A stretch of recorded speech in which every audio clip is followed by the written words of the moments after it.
We were talking about the Rutherford model, and what Rutherford said that positive charge and most of the mass of the atom was densely concentrated in extremely small region. That was the nucleus. Okay, so nucleus term was given by Rutherford, and nucleus is 10 to the power 5 times smaller than atom itself. Okay? It is so small, and the entire, almost entire mass is in this nucleus. The nucleus is surrounded by electrons that move around the nucleus with a very high speed and in circular paths called orbits. So we will be using this term in Bohr's model as well, but the term was given by Rutherford, nucleus and orbit, term given by Rutherford. Thus, Rutherford's model of atom resembles the solar system, in which the nucleus plays the role of sun and electrons of the planets. Electrons and the nucleus are held together by electrostatic force of attraction because electrons are negatively charged and nucleus is positively charged.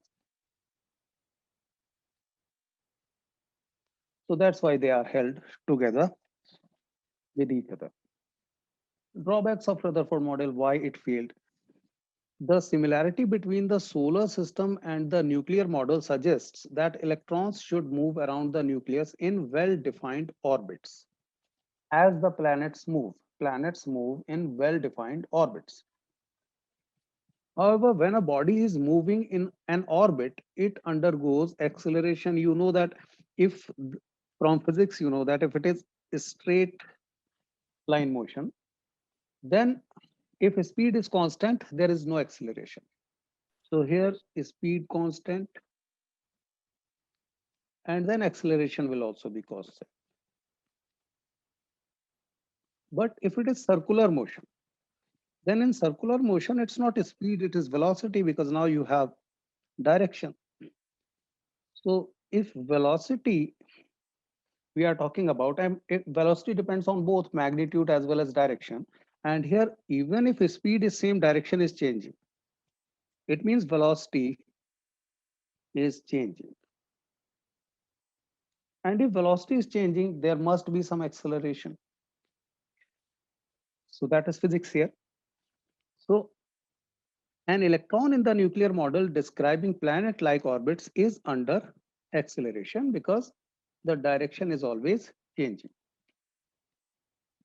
According to electromagnetic theory of Maxwell, charged particles, when accelerated, should emit electromagnetic radiation.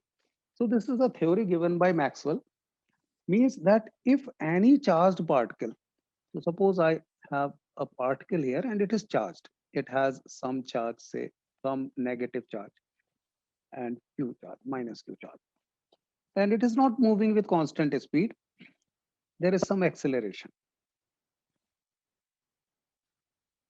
So here I am showing in linear motion, but with acceleration. So if acceleration is there, then it will emit electromagnetic radiation. So that is Maxwell's theory. And that is physics, and that is true. So if electrons are charged and these are moving with acceleration, then these should radiate energy. Electromagnetic radiation means energy. They need to radiate energy. Why it does not happen with planets? Because planets are neutral. Planets are uncharged. So even if planets are moving in circular paths, direction is changing, the acceleration will not be there because these are not charged. Acceleration will be there, but radiation will not be there because these are not charged particles. But in electrons, it will happen. So therefore, an electron in an orbit will emit radiation. The energy carried by radiation comes from electronic motion itself. There should be some source of that energy from where it should get the energy to have acceleration. But Because there is no outer source of energy, this energy will be taken by the electronic motion itself.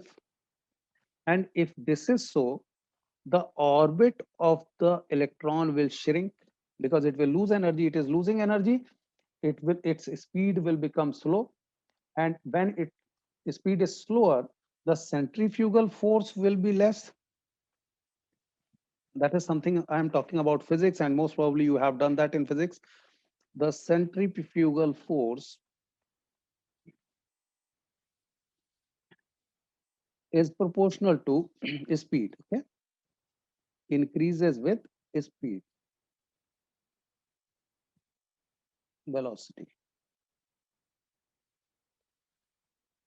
And that's why this force and the force of attraction,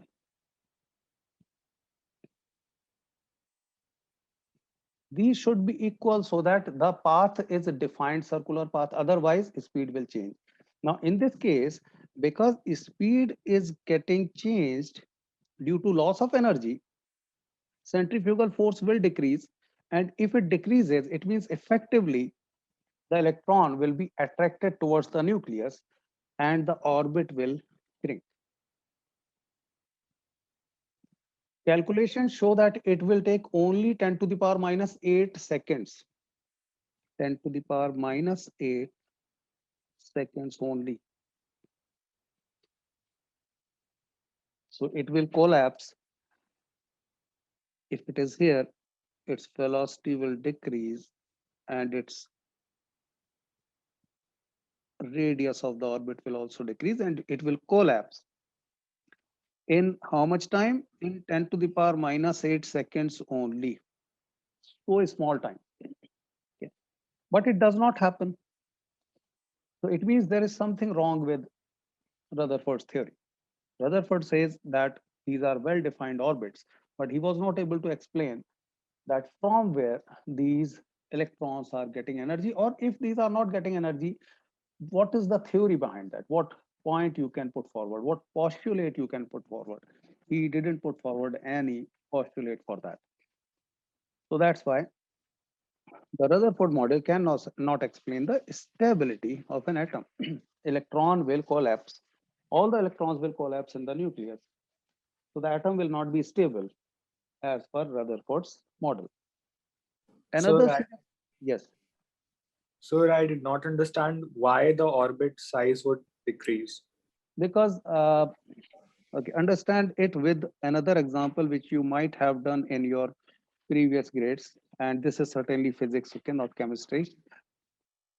Suppose a boy is having a stone tied with a thread, and he is rotating it with some force and in a circular path. You have seen that in your previous classes, right? Can you recall? Sir, Yes, class sir. ninth. Yes, sir. Yes, sir. Yes, sir. In Right, class ninth. right. So how why the thread here is stretched? It is stretched because there is some centrifugal force here. This centrifugal force is due to speed. If there is no speed, the stone will come down, it will fall down. This stone remains in a plane, that this point, the thread, and the stone, these remain in a plane just because there is centrifugal force which works outward from the center of the circle. And that's why the stone does not fall. Now, if what is your answer? I am asking you a question. If boy reduces the speed of the stone, what will happen? What will happen? If the speed of this stone is reduced, will the stone thread and this center, will these remain in the same plane? No, no, sir.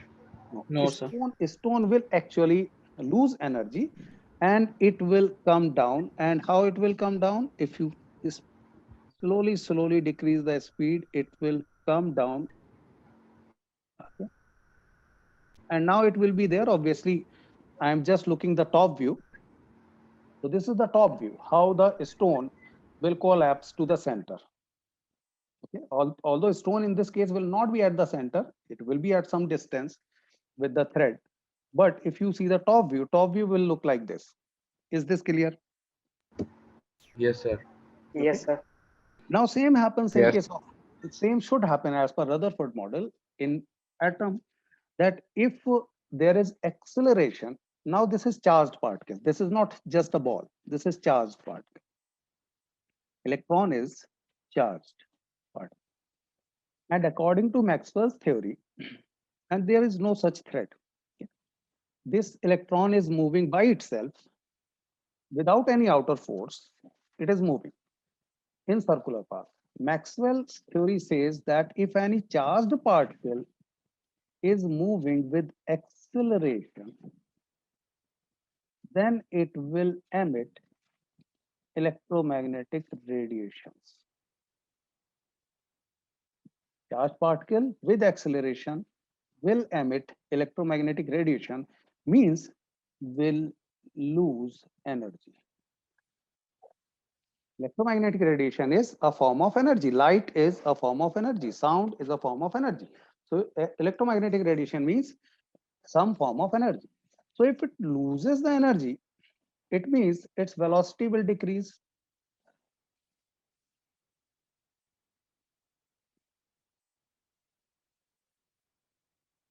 Okay. If velocity decreases, means its radius will decrease. And if radius decreases, it collapses in nucleus. Is this clear now? And the difference is just because Yes, sir. electron is charged particle. In case of planets and ball, these are non-charged particles. Any confusion now? No, sir.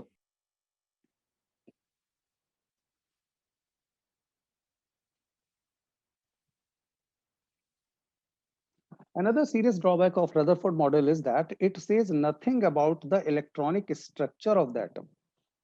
How electrons are placed. It says that yes, these are moving in orbits, but what is the radius of that orbit? How far these are? Or whether it is these are circular orbits or these are elliptical orbits. So it didn't talk about anything about electronic structure. So this actually could not explain quite a few things. And one more thing I'll tell you just in a few minutes. That is how the electrons are distributed around the nucleus. It did not talk about. Before continuing to that, another major drawback of the Rutherford model was that uh, in some experiments done by scientists, hydrogen spectrum basically,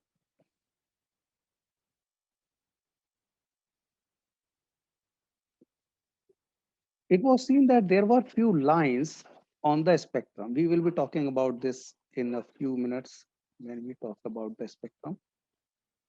So there were few lines which actually showed some energy gap, some different energies. Okay. So this is called hydrogen spectrum. Basically, this is a form of spectrum of energies. So Rutherford model was not able to explain why these bands were there on the photographic film. And we will be talking about that, how we were able, later on, we were able to uh, explain why these lines are there in a spectrum. So Rutherford model was not able to explain hydrogen spectrum as well. Bohr's model was able to explain the hydrogen spectrum as well. Before we talk about the Bohr's model, a few concepts we need to understand. That is the wave nature of electromagnetic radiation and particle nature of electromagnetic radiation. When we talk about electromagnetic radiation, it means there are electric field and magnetic field in the radiation. And there are two natures of this radiation. If we talk about just the diagram, this diagram, here we show the waves. There are two waves And in physics, I don't know whether you have done this part or not. The electronic part and the magnetic part of the waves, these are at 90 degrees. These are perpendicular to each other. Okay. I think you have done, Fleming's rule.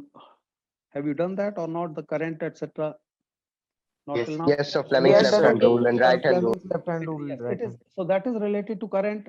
This is similar to that. Here, there also you talk about 90-degree current and field, direction of field and Yes, sir. direction of All were Yes, mutually sir. perpendicular. They were right? mutually perpendicular Yes, to each other. mutually. Here also these are mutually perpendicular. Whether you talk about direction of propagation or magnetic field and electric field, all three are perpendicular to each other. So here it shows wave nature, means two waves can interfere. If you have one wave like this, and if you have another wave, say like this, these will not disturb each other. Rather, at some places, these will get added up where amplitude is positive. At some places where amplitude is positive and the other one negative, they will get subtracted. Okay? But these will not disturb the other wave. So when these do not disturb each other, these are called waves. Means they do not have mass, it means. Otherwise, if they had any mass, they would have disturbed each other, both the waves. So wave nature, when we talk about, we say that the waveforms do not disturb each other. So James Maxwell again suggested that when electrically charged particles move under acceleration, alternating electric and magnetic fields are produced and transmitted. Okay. James Maxwell said that if a charged particle is under acceleration, then it radiates electromagnetic radiation. That's what we are talking about. The same thing what we talked about here. Okay.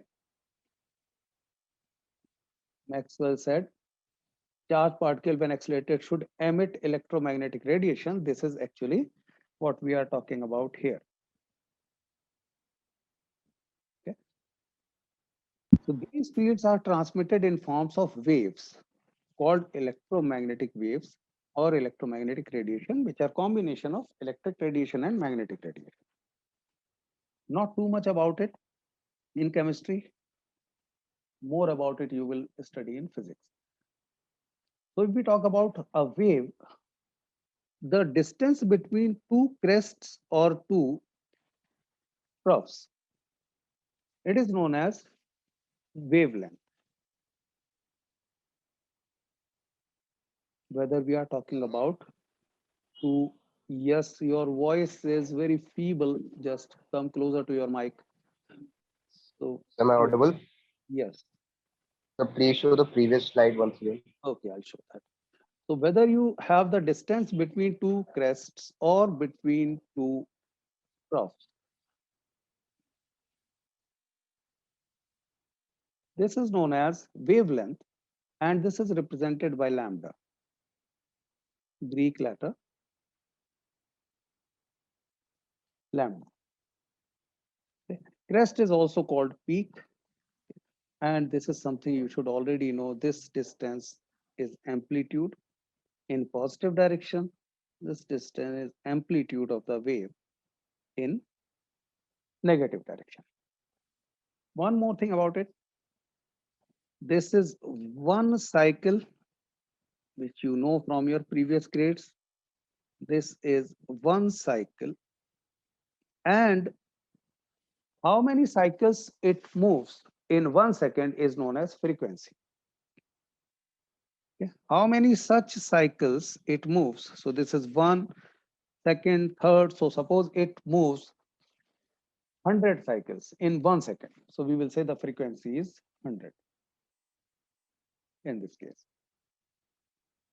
Now the previous slide. This one or this one? So this one. Yes, so this one.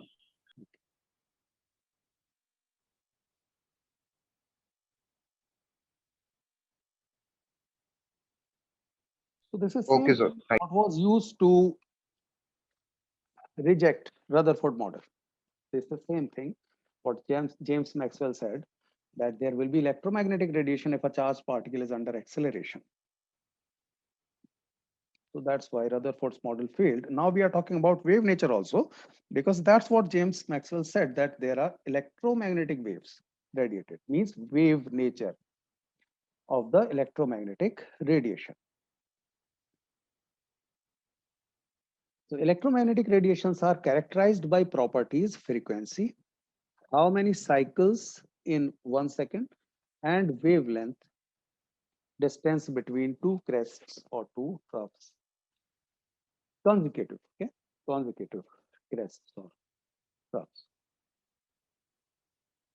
In vacuum, all type of electromagnetic radiations, and this is something you will consider if nothing is given. If nothing is given, you will consider the speed of light or speed of electromagnetic radiation as equal to speed of light. 3 into 10 power 8 meter per second is the speed of light, which is actually the speed of electromagnetic radiation in vacuum. This is represented as C. Speed of light we will represent as C. So here in previous grades you might have used for frequency F. Okay. Here we will be using nu. It is not V, it is nu. Greek word nu. For example, this is mu. Greek word mu, micron. And nu is this. This is nu. Sir, we had used this in ninth as well. V equal to lambda nu. Good. Very These good. things. Good. So frequency, wavelength, velocity of light are related with this one. This relationship you have used in previous grades as well. Same we will be using here. Okay. So normally nu is equal to C by lambda will be used more. The form nu equals to C by lambda is the same thing to get from here.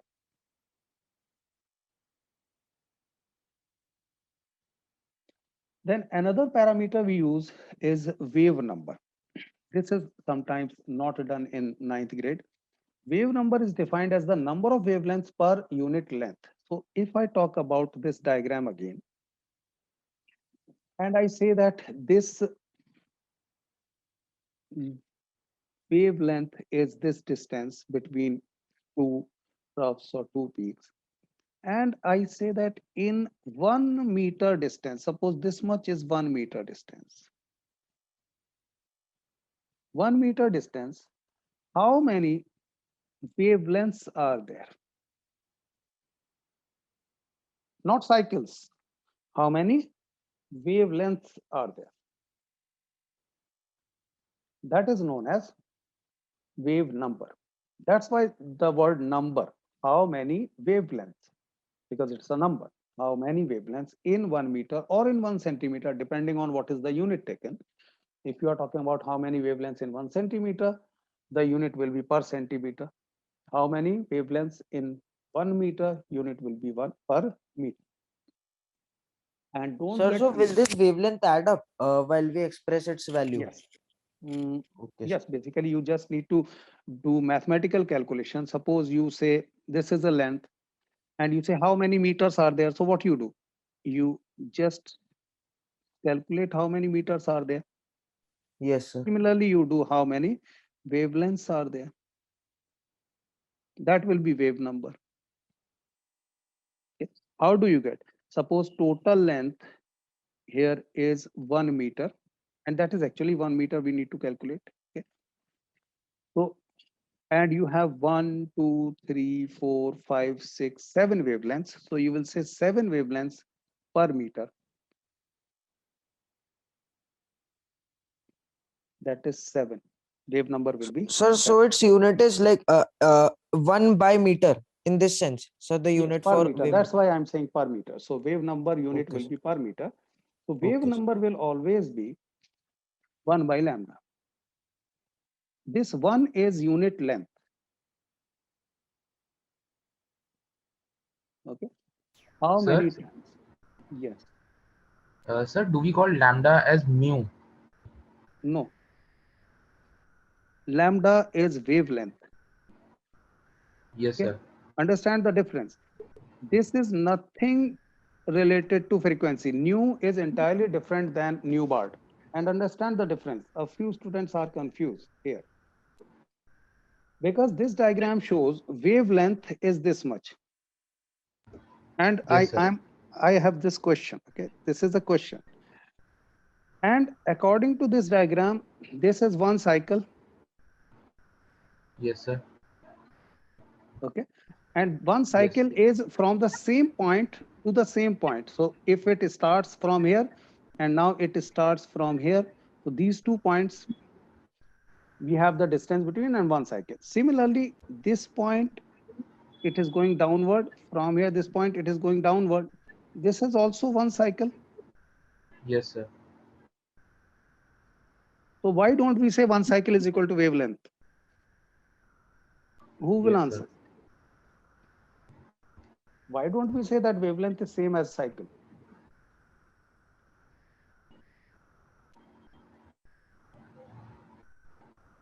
So, Yes, so because wavelength is the shortest distance that yes. can be replicated to form a wave. Just come closer to your mic. Am I audible now? Yes, you are audible, but your voice is not clear. So I'm saying that wavelength is just the shortest distance that can be replicated to make the wave. Good, good. Like it is not a cycle. Like it is the So shortest distance. what is the physics keyword you need to use? Keyword from physics. You will say wavelength is distance. Wavelength is distance. Cycle is related to time, not distance. Cycle means how much time this Sir, is you mean taken. frequency in this case Yes, for cycle? frequency basically. Yes. Okay, sir. This is frequency. Frequency is related to time. Frequency is related to time. So here we are talking about cycle. It is taking this much time for one cycle. However, here in wavelength, we are talking about distance. What is the distance between these two? Okay, so that is the difference. Yes, sir. Wavelength is related to distance.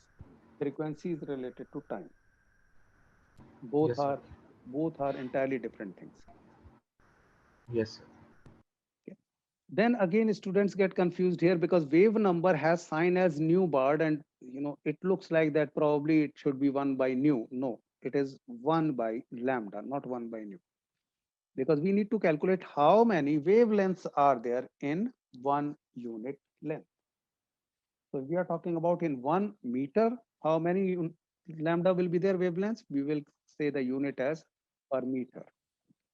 If we are calculating in 1 centimeter, we will say per centimeter unit.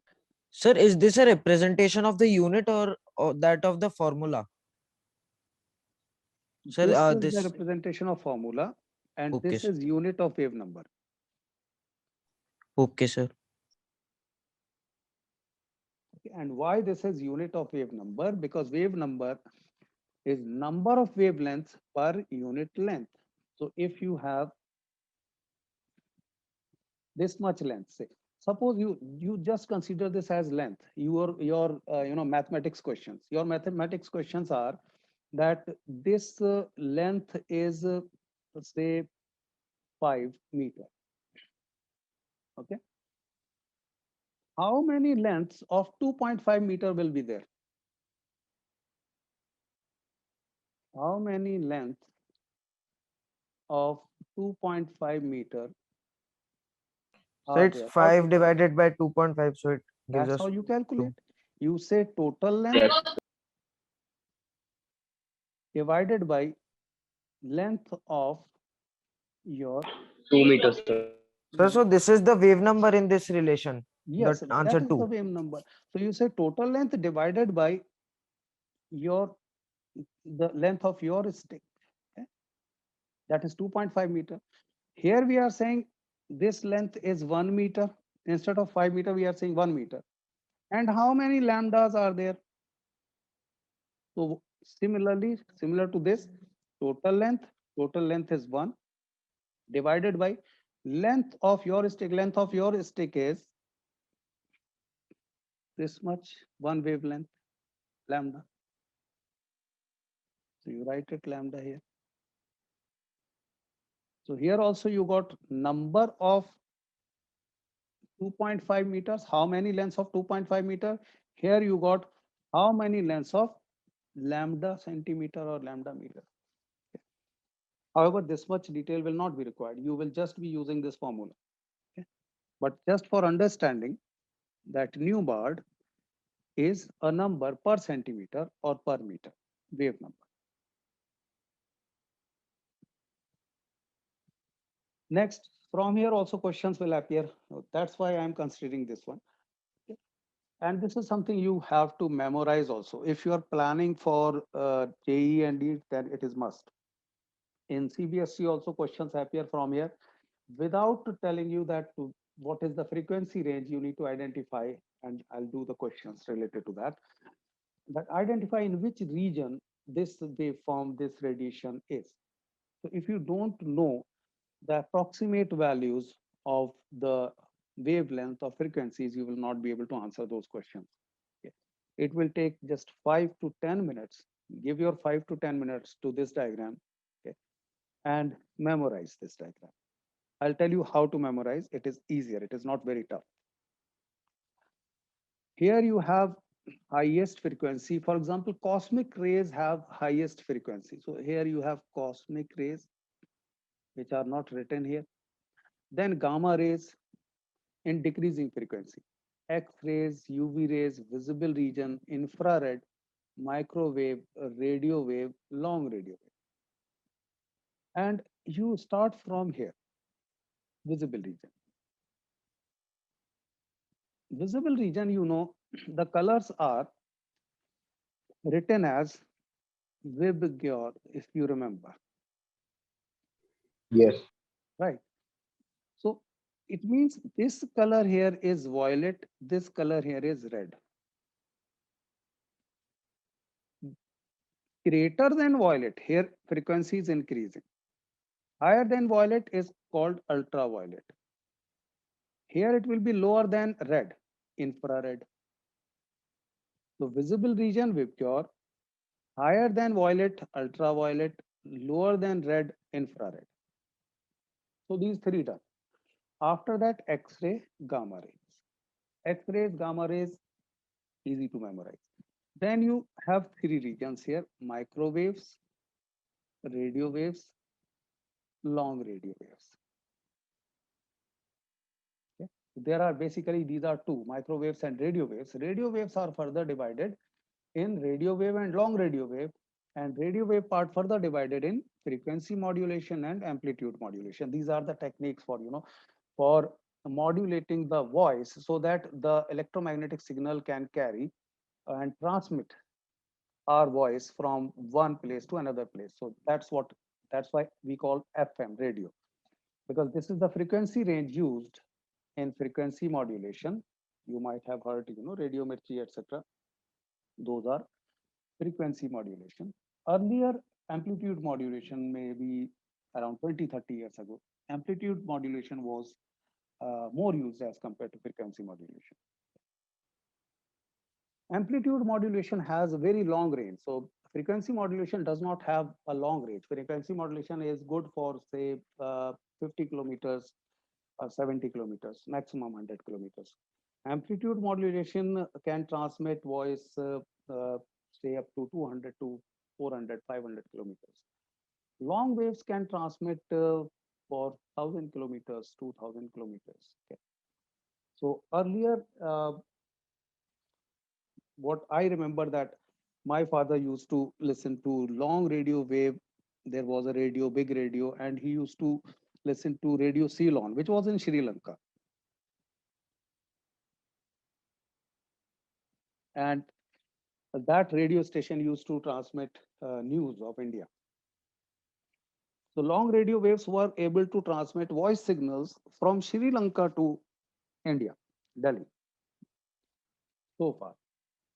So that's how you will remember these things. This region first, then X-ray, gamma ray, microwave. So just consider your microwave is here to remember it. You have a microwave here. Your microwave is here, so you can remember. FM, AM, radio waves. You will normally not be asked FM and AM.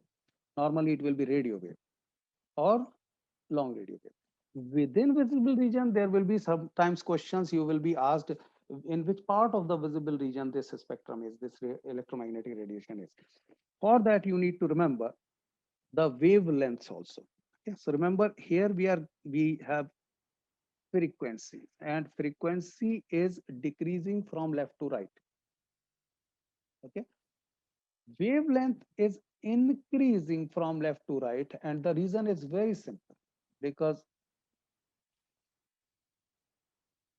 if you see the relationship, nu is equal to c by lambda. C is constant. Speed of light means nu is inversely proportional to lambda. Frequency nu is inversely proportional to lambda. So if frequency decreases, lambda wavelength will be opposite. It is increasing, wavelength will decrease. If wavelength increases, frequency will go down. So that's why these are opposite in the diagram, and you have to memorize these values, both, okay, upper bound and lower bound, important. Then we will be talking about slightly here that visible region wavelength is from 400 nanometer to 750 nanometer. Now remember, when I say nanometer, 1 nanometer is equal to 10 to the power minus 9 meter.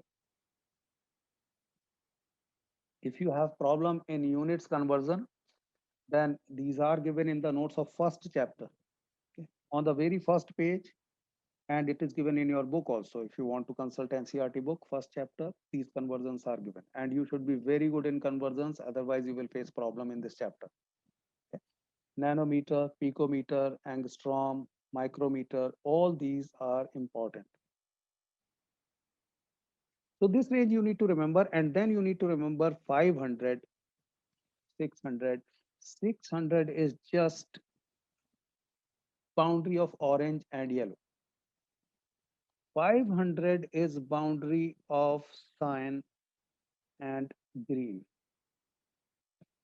Means greater than 500 will be green, less than 500 will be cyan.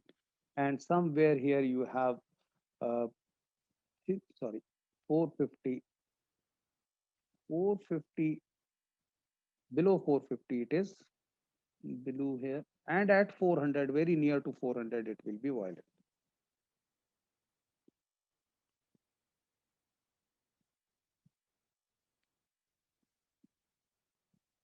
Just have some idea, because there will be questions, and if you don't remember these, there will be problem. So the question here, the Vivid Bharati station of All India Radio Delhi broadcasts on a frequency of 1368 kilohertz. Calculate the wavelength of the electromagnetic radiation emitted by transmitter. Which part of the electromagnetic spectrum does it belong to? Now this is what I was talking about. Which part of the electromagnetic spectrum means you have to tell whether it is microwave or radio wave, long radio wave, which part. So first write what is given. For that, in numerical questions, you will write like this. Given frequency 1368 kilohertz equals to 1368 into 10 to the power 3 hertz. Hertz is frequency, that is per second, same thing. Per cycle, per second, hertz, all same units. Okay. So nu is equal to c by lambda, and you have to calculate here wavelength. Lambda is to be calculated. Means lambda is c by nu, that is lambda 3 into 10 to the power 8 meter per second, and nu is 1368 into 10 to the power 3 per second. Hertz is actually per second. Why I converted to per second? Because here we have unit in second, so here also we need to have in seconds. Now simplify, and you will get the answer. Okay, so when you simplify, you will get 219.3 meter. Now How many of you remember that in which region it was? 219.3 meter wavelength. Okay. It was actually 219, somewhere in between 100 and 10,000 wavelength. Okay, remember we are talking about wavelength, lambda. So 220 approximately will be somewhere here.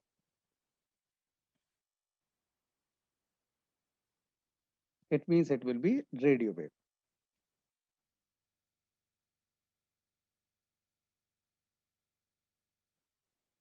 Yes, Karthikeya, your Sir, answer. can the color also be asked for in such sort of cases? So which you Yes. told us for big. Yes, yes. That's why I divided. I have had the demarcation there. Yes, sir, you had bifurcated the different colors. Yes. So by that segregation, you have to remember. Sir, Yes. sir, can you please show the previous slide? Yes. This one. No, sir, sir, one more back. No, sir, sir, of that radio wave, sir, which you showed. Yes, sir. Yes, sir. Thank you, sir. Next question. The wavelength range of the visible spectrum extends from violet to red. And this is something you know. I asked you to remember these bounds, 400 to 750 nanometers. This is something we talked about here. Okay. 400 to 750.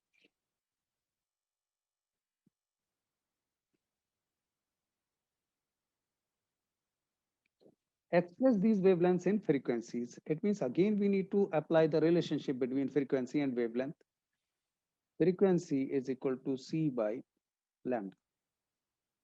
Now don't forget to convert nanometer to meter. Okay. So convert it, lambda violet 400 into 10 to the power minus 9 meters, and lambda red 750 into 10 to the power minus 9 meters. So you will calculate nu violet will be equal to 3 into 10 to the power 8 meter per second velocity of light c divided by lambda, that is 400 into 10 to the power minus 9 meter. Meter will get cancelled. Unit will be per second, which is of frequency. Okay. And similarly, you will convert 750 also. You converted 400. Similarly, you will convert 400, 750 also. And you will get answers as 7.5 into 10 power 14 and 4 into 10 power 14. The question was express these in hertz.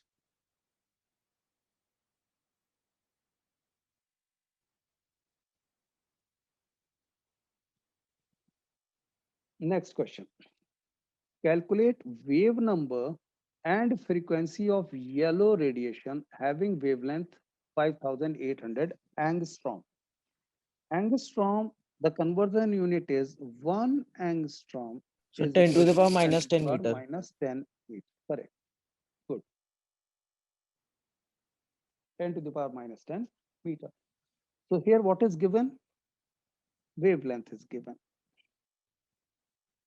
5800 into 10 to the power minus 10 meter. Wave number you have to calculate. Wave number is 1 by lambda. So just substitute the values, get the answer. B is frequency. Nu is equal to C by lambda or C nu bar. 1 by lambda is nu bar.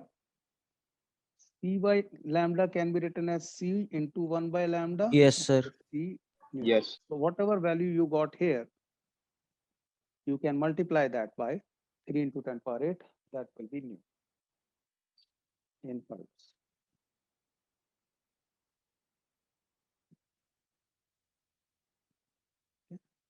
or you can do C by lambda, whatever you prefer.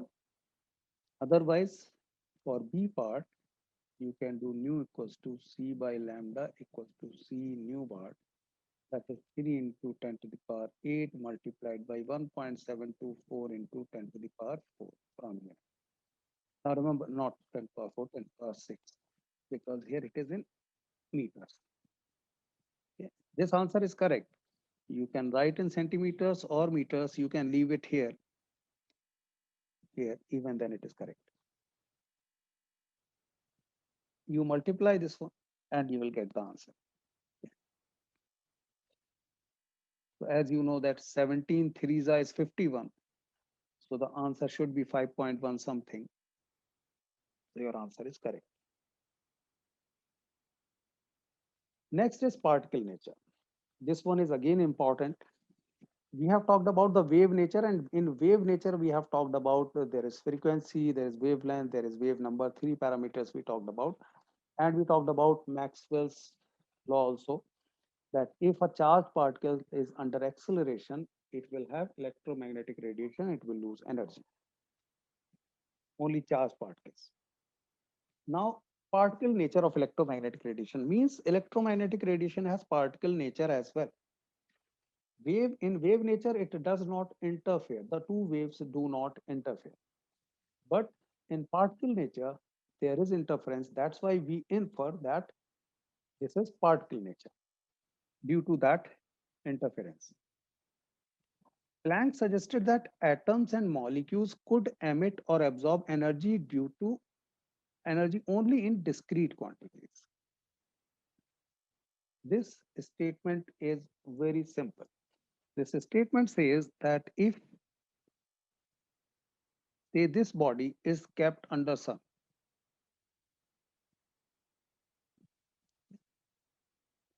then it will gain some energy. It will get heated up, it will gain some energy. Planck said that the energy will not be continuous. The energy will not be continuous. Like energy will be in some packets, like some packets are coming from sun. So it will be like that some packets are coming from sun. So it will get one packet, then it will get another packet. So Planck said that energy is in the form of packets, discrete quantities. Discrete means not continuous, separate in the form of packets. So this is something, if you understand from mathematics perspective, if we say continuous, it is integration. If it is discrete, it is differentiation. Not too much, I'm not going into those details. But if it is integration, there will be continuous gain, means after 1.00000001, there will be 1.0000010000 means it will be continuous, not discrete. But Planck said that it is in discrete form, and it makes sense. Why? Because electromagnetic radiations are comprised of electrons. For example, light. Okay? In case of light, we call them photons. Photons are nothing but photoelectrons. We call photons to electrons, light electrons. Okay, because photo means light. So electrons with energy in visible region photo. So that's why these are called photons. So electromagnetic radiations have electrons or are comprised of electrons.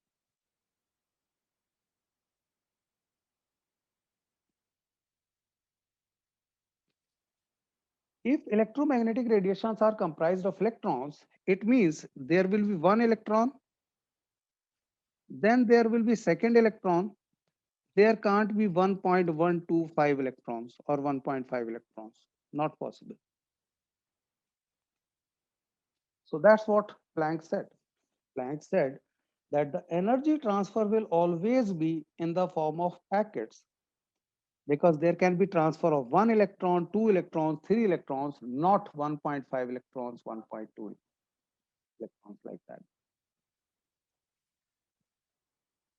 Planck gave the name to this packet as quantum. Quantum means he quantified it in some packets and he said this is called quantum. The smallest quantity of energy that can be emitted or absorbed in the form of electromagnetic radiation. Now, this quantum, this energy is not constant. This can be different. It can be different because it will depend on the frequency of the electron, frequency of the electromagnetic radiation. But within that electromagnetic radiation, because frequency is constant, the value of this quantum will also be constant. Okay.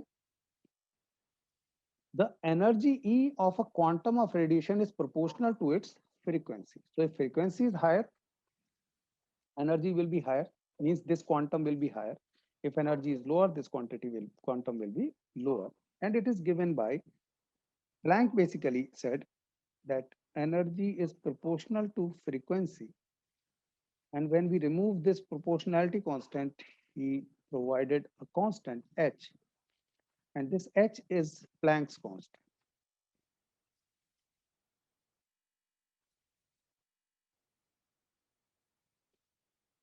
Yes, Planck's constant, and its value is 6.626 into 10 to the power minus 34 joules second.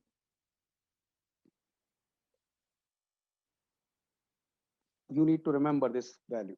So just go through this para again, read it, because we will be using it.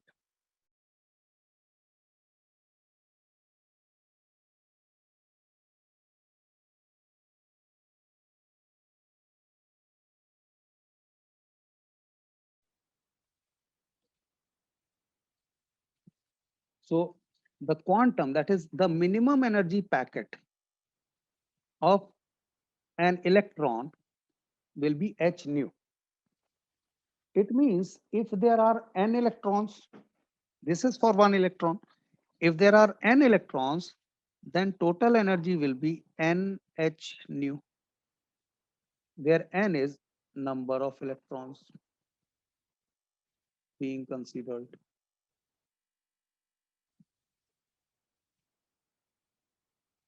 So many a times we will be talking about one electron. If we are talking about one electron, we will use h nu.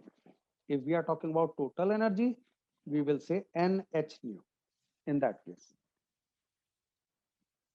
Photoelectric effect.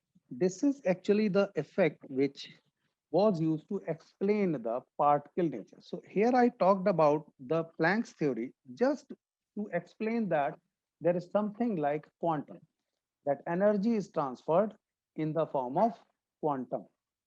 Quantum is singular, quanta is plural. So if we are talking about many packets, we will call it quanta. Then we will now talk about the particle nature.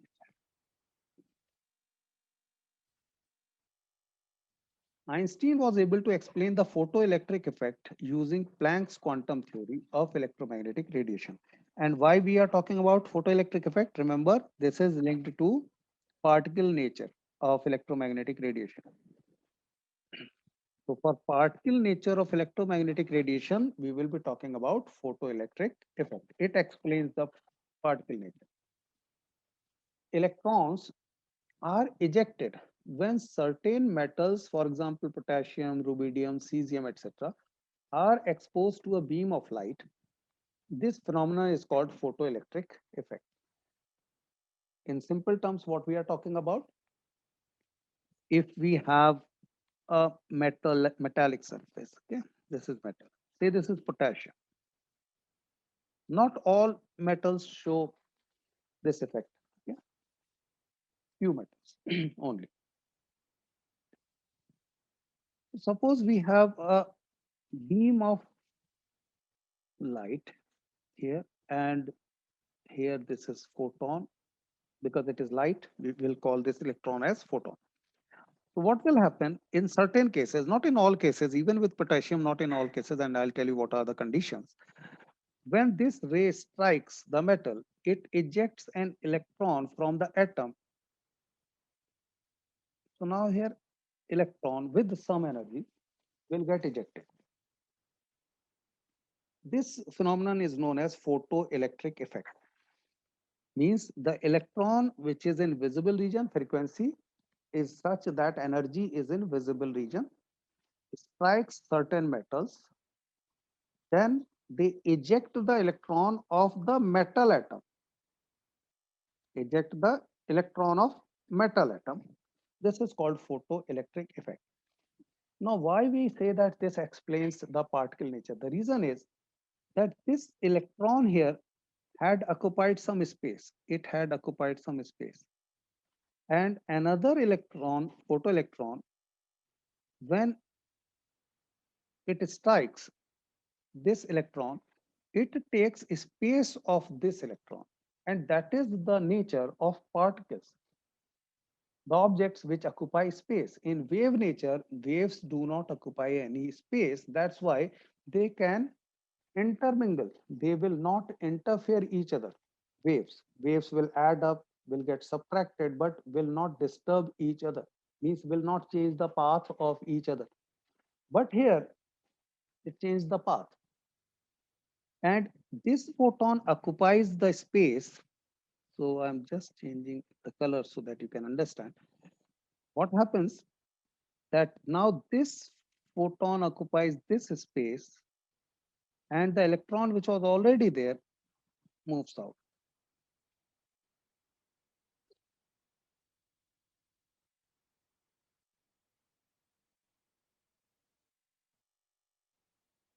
Now photon is here and the electron which was here moves out, which is this electron.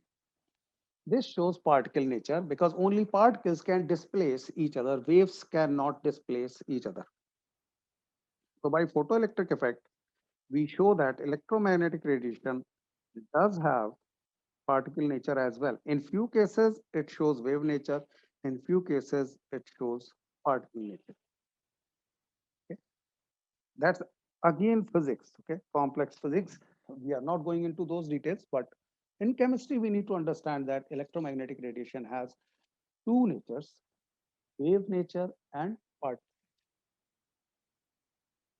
Any confusion you can ask. In this arrangement, this is shown like this, that we apply the potential in a cathode ray tube, okay, in arrangement, basically not a cathode ray tube, in an arrangement, and we have a metallic surface which is mostly potassium. Potassium is denoted by K. And then we have a detector screen here, which is nothing but a photosensitive screen.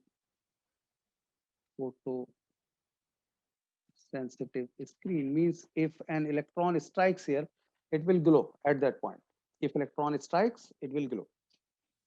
So we have a light beam incident on this particular metal surface with sufficient frequency, and it ejects the electron, and this electron when it strikes this photosensitive screen, it glows at that point. We know that electron has stuck to this place. This tells us the photoelectric effect shown by certain metals. The results, the electrons are ejected from the metal surface as soon as the beam of light strikes the surface. Means there is no time gap. So there are certain points related to photoelectric effect you need to remember. As soon as the beam strikes, the electron is ejected. There is no time gap between these two. The number of electrons ejected is proportional to the intensity or brightness of light.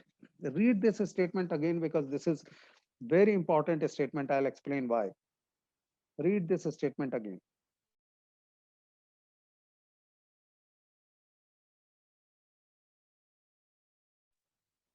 Okay? And you have to remember this point, although I'll explain why. Number of electrons ejected is proportional to the intensity or brightness of light. From this statement, one thing should be very clear that intensity and brightness are same thing. Number of electrons ejected, intensity and brightness. And intensity and brightness depends on number of photons.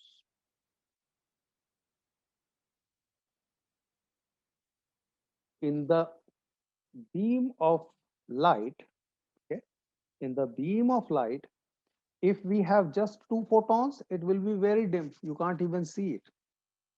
But if we have 1 billion of photons, it will be too bright. Okay. So the intensity of or brightness of the light depends on how many photons are there. So if there are greater number of photons striking the metal surface, greater number of electrons will be ejected. So number of electrons ejected will be proportional to number of photons in the light beam, and number of photons, greater number of photons in the light beam will be greater brightness, greater intensity. This point you need to remember.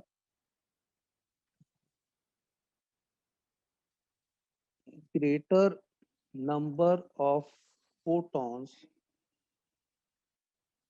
in light beam means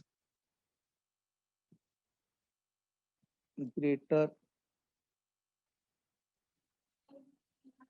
brightness or intensity, means greater number of electrons ejected.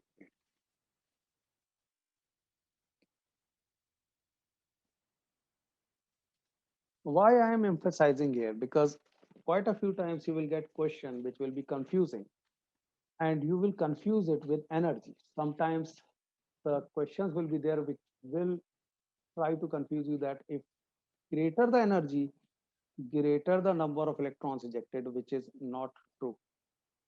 Greater the energy of an electron, photon, it does not matter. This is just one photon. Whether it has energy x or it has 2x, if it can eject, it will eject only one. If it cannot eject, it will eject none. But if it can eject, it will eject only one. It can't eject two, three, four if energy is higher. Only one, because it can take place of one electron. The reason is very simple. It can take place of one electron as per particle nature. So these points are very important and you need to remember. For each metal, there is a characteristic minimum frequency, which is known as nu naught. Frequency is nu. This characteristic frequency is represented as nu naught, also known as threshold frequency, below which photoelectric effect is not observed. It means this is metal, this is photon, it will eject electron, but it will eject electron only when the energy here, E, is greater than certain amount. Why energy is greater than certain amount? Because frequency is greater than certain frequency. This frequency, if it is greater than threshold frequency, then it will be ejected. And you know that these two frequencies are related to energy as E equals to h nu. So if the threshold frequency is nu naught, means the minimum energy required will be E equals to h nu naught. Any confusion, just ask. This is something given by Planck. We have talked about it. Please explain this again. Come again? Sir, please explain this again. Yes, I am explaining, okay? What I am saying that normally I said that if there is photon, it strikes the metal surface, electron will be ejected. But there is a condition. The condition is that this photon must have energy above certain level. So every metal, whether it is potassium, rubidium, cesium, has a characteristic energy. This photon must have energy greater than that energy, only then it will be able to eject the electrons. Otherwise not. So that's what is written in this point in the form of frequency. What I am saying that this energy E, and if I say the energy required to eject the electron here is E naught, I am saying that E must be greater than equal to E naught. Is this clear up to here or not? Yes, sir. Okay. So photon must have energy greater than some energy, defined energy for that metal. This E naught will be different for different metals. Okay. But photon must have energy greater than this energy, then electron will be ejected. Otherwise, no electron will be ejected. And we know that E is equal to h nu. Planck said that, if you remember that.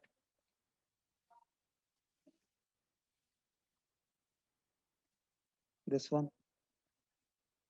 E is So, equal to sir, h nu. basically, there's a minimum energy requirement for Yes. the photon to displace the electron.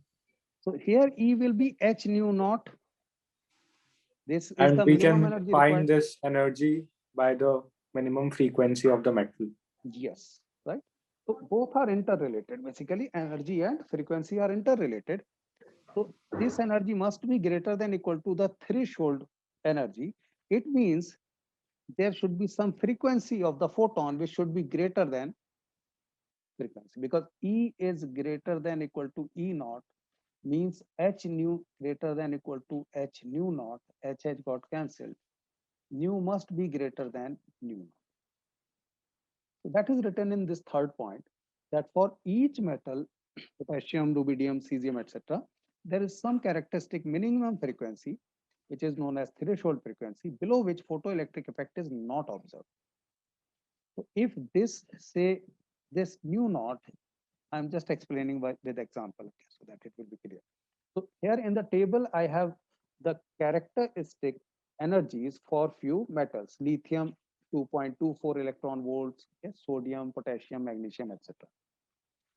So at a frequency nu greater than nu naught, the ejected electron comes out with certain kinetic energy. Now remember, if nu is just equal to nu naught, then E will be equal to E naught. In this case, the energy will be just sufficient to eject the electron without any speed, but it will not gain any speed. But suppose I provide the energy which is greater than required.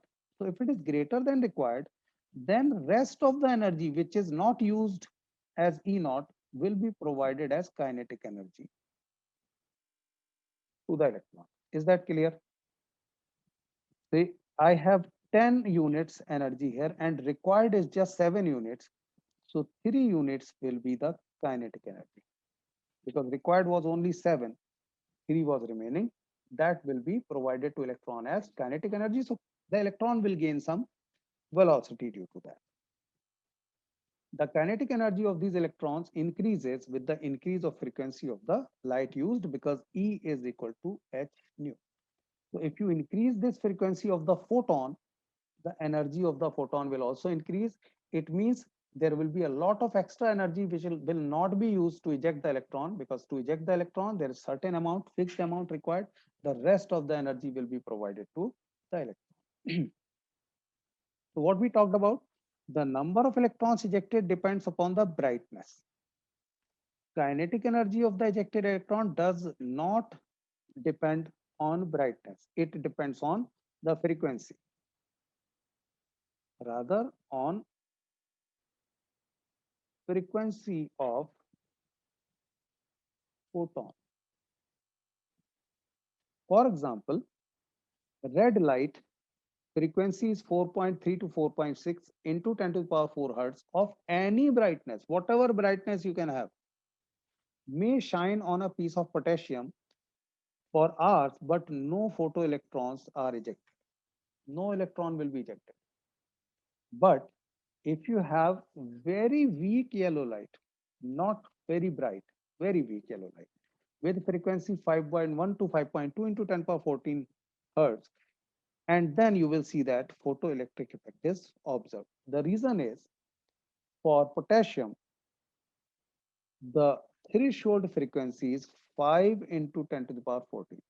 So because it is 5 into 10 power 14, 4.3 into 10 power 14 or 4.6 into 10 power 14, it is less than 5. So frequency is less than 5. Hence, energy h nu will be less than h nu naught because nu naught is 5 into 10 power 14. But in case of very weak yellow light, nu is 5.1 to 5.2, means E will be in this case h nu, and h nu is because 5.1 is greater than 5, it will be greater than h nu naught. In case of yellow light, nu will be greater than nu naught, hence there will be ejection. This is the condition for ejection of electron. Just try to understand what I said. If there is any confusion, let me know. Excuse me, sir. Yes. So what does the kinetic energy depend on? Kinetic energy depends on how much energy is not used. So suppose E is 100 kilojoules, okay? And energy required to eject the electron is 75 kilojoules. So rest kinetic energy will be what energy you had and what energy is used. That is 100 minus 25 75. That is 25 rest will go to electron as kinetic energy. And you can calculate the velocity of the electron because kinetic energy is equal to half mv square. Okay. If you know the kinetic energy, you know the mass of electron, you can calculate how much velocity will be imparted to the ejected electron. Is that clear? Yes, sir. Okay. So more about it and about this formula also. So we will be talking about a formula which interrelates all these three. That is the energy, the threshold energy, okay, and the kinetic energy. Based on that, E minus E naught will be kinetic energy. More about it we will be talking about in next class. Don't forget to go through the video of the recording so that in next class you can understand it in a better way. Take care. Good night. Bye-bye.